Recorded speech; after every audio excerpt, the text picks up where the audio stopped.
Olá, neste vídeo eu vou falar sobre o caso Abal e outros versus Argentina.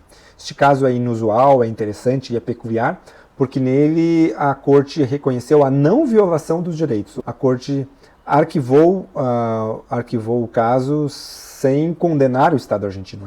A Corte reconheceu que o Estado argentino não violou os direitos humanos reclamados, indicados pela Comissão Interamericana e pelos representantes das supostas vítimas. Olha que interessante.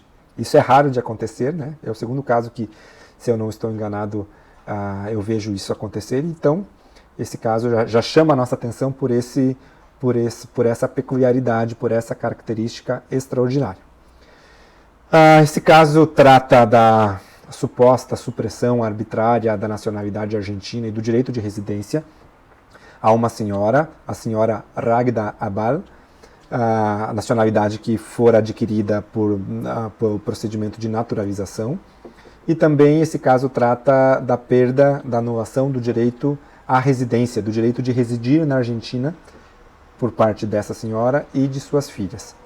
Essa senhora viajou à Argentina, foi até o Estado argentino em 1990, com suas 3 filhas, depois teve um 4º filho, já esse 4º filho sim era argentino, e nesse mesmo ano o marido dessa senhora, o senhor Alcázar, não sei muito bem a pronúncia, essa senhora síria, de nacionalidade síria, nacionalidade originária síria, nascida na Síria, e o seu marido também sírio, ambos em prol da sua família, solicitaram à Direção Nacional de Migrações da Argentina autorização para residir definitivamente na Argentina, para que a família residisse na Argentina. Isso em 1990, o pedido foi aceito, e em 1991, essas mesmas pessoas solicitaram a naturalização, a nacionalidade argentina. Isso, o pedido de residência foi direcionado a um órgão do Poder Executivo, um órgão administrativo, e o segundo pedido, o pedido de nacionalização, de naturalização, foi feito perante a Justiça Federal Argentina. E os 2 pedidos foram aceitos. Então, foi autorizado o direito de residência e essas pessoas, até então sírias, foram naturalizadas, se naturalizaram argentinas. Porém, anos depois foi anulado o direito de residência dessas pessoas. Pouco tempo depois foi anulada a naturalização argentina delas. E essas 2 anulações, tanto a anulação administrativa quanto a anulação judicial, se deram porque se descobriu que o marido da senhora Abal, o senhor Alcázar, havia sido condenado pela prática de diversos crimes graves. Foi condenado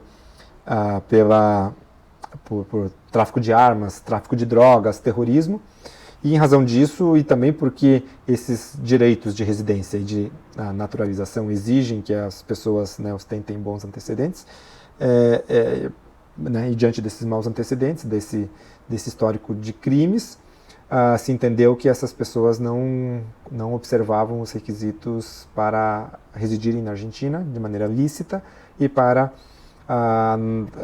obterem a nacionalidade argentina. Então, sumariamente foram anuladas os direitos à cidadania e à nacionalidade e passaram a responder processos criminais. Porém, os processos criminais ligados à falsificação de documentos e tudo mais, esses processos resultaram apenas na condenação do marido da senhora Abal. A senhora Abal não foi condenada criminalmente por nenhum fato.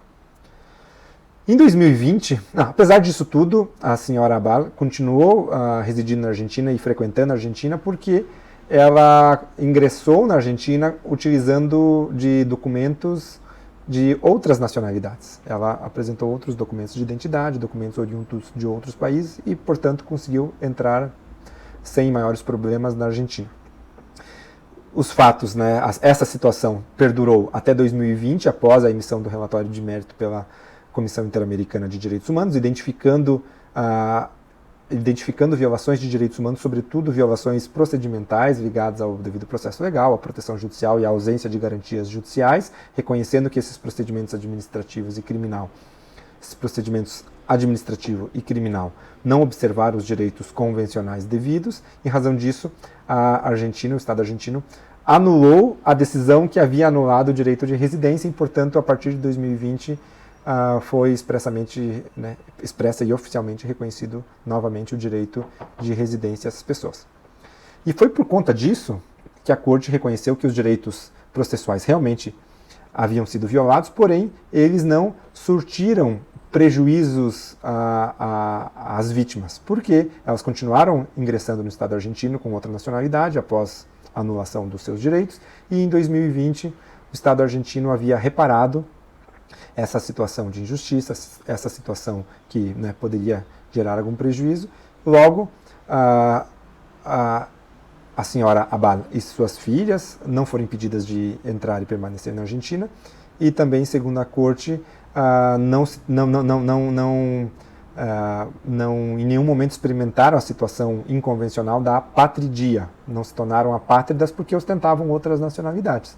Em razão disso, a Corte entendeu que não havia direitos humanos, não havia nenhuma situação a ser reparada e, portanto, a situação de violação de direitos humanos não mais subsistia, e por isso que a Corte arquivou o presente caso. Apesar disso, eu acho que é bem questionável esse posicionamento da Corte, é possível discuti-lo mais a fundo, mas, né, como não é o objetivo deste vídeo trazer uma visão lá muito crítica sobre os julgados, apenas o meu objetivo aqui é relatar os pontos principais de cada julgamento da Corte. Apesar disso, essa sentença traz bons standards, boas orientações normativas. A Corte fixou alguns sentidos normativos, alguns parâmetros protetivos muito interessantes que, agora, para finalizar o vídeo, eu gostaria de trazer. O primeiro deles, a Corte reconhece que cabe aos Estados a fixação, a definição de políticas migratórias, né, de ingresso no seu território, desde que os objetivos perseguidos por essas políticas não violem os direitos humanos, e principalmente não violem os direitos humanos das pessoas migrantes. Segundo standard, o devido processo legal deve ser garantido a todas as pessoas, independentemente do seu status migratório, e, portanto, a todas as pessoas deve ser garantido o devido processo legal, o direito à proteção judicial e às garantias judiciais. Portanto, a Corte, aqui eu vou falar sobre o terceiro standard, a Corte reconhece estas garantias específicas aos migrantes. Primeiro, ser informado expressa e formalmente das acusações que pesam contra si, né, que podem gerar uma expulsão, que podem gerar alguma penalidade, mesmo que administrativa, e deve ser oportunizado ao migrante acusado possibilidade para que exponha as suas razões, exponha a sua versão, e para que se oponha às acusações, deve ser permitido ao migrante a solicitação para que receba assistência consular, assessoria legal e tradução e interpretação. E em caso de decisão desfavorável, criminal ou administrativa, deve o migrante ter direito a submeter o caso a uma revisão. Deve ter direito o migrante a um recurso efetivo. E, por fim, deve ser formal e suficientemente notificado de eventual decisão de expulsão devidamente fundamentada. São esses os direitos processuais, que não se diferem muito dos direitos processuais em geral, garantidos aos migrantes. Além disso, a Corte traz garantias específicas para adolescentes, para crianças e adolescentes, porque nesse caso, esse caso envolveu não apenas a senhora Abal, mas as suas 3 filhas, que também se naturalizaram, foram naturalizadas argentinas, né, como receberam a cidadania argentina. Então, crianças e adolescentes devem ser notificados da existência de um procedimento e de uma decisão adotada no âmbito de imigração, no âmbito de processos de imigração. Os processos migratórios devem ser conduzidos por funcionários ou por juízes especializados nos direitos da infância, nos direitos das crianças e dos adolescentes. As crianças e adolescentes devem ser ouvidas e participar das diferentes fases do processo, obviamente guardada a proporcionalidade entre a sua idade, a sua capacidade de decisão, de interferência, de entender o que está se passando.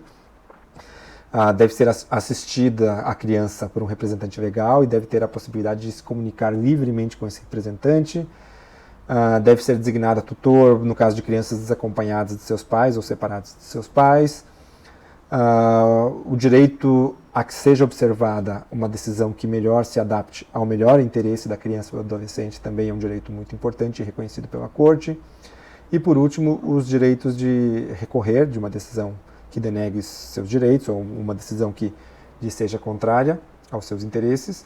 E também esse processo todo, em matéria de criança e adolescente, deve ser mais célere que o usual. Outro standard muito interessante é de que o direito à nacionalidade, consagrado no artigo 20 da Convenção Americana de Direitos Humanos, é um vínculo, né, carrega um vínculo jurídico e político entre uma pessoa e um Estado determinado, que permite ao indivíduo que adquira e exerça direitos e responsabilidades, direitos e deveres próprios numa comunidade política, possuindo caráter inderrogável à luz do artigo 27 da Convenção Americana de Direitos Humanos. Olha que interessante, o direito à nacionalidade é inderrogável.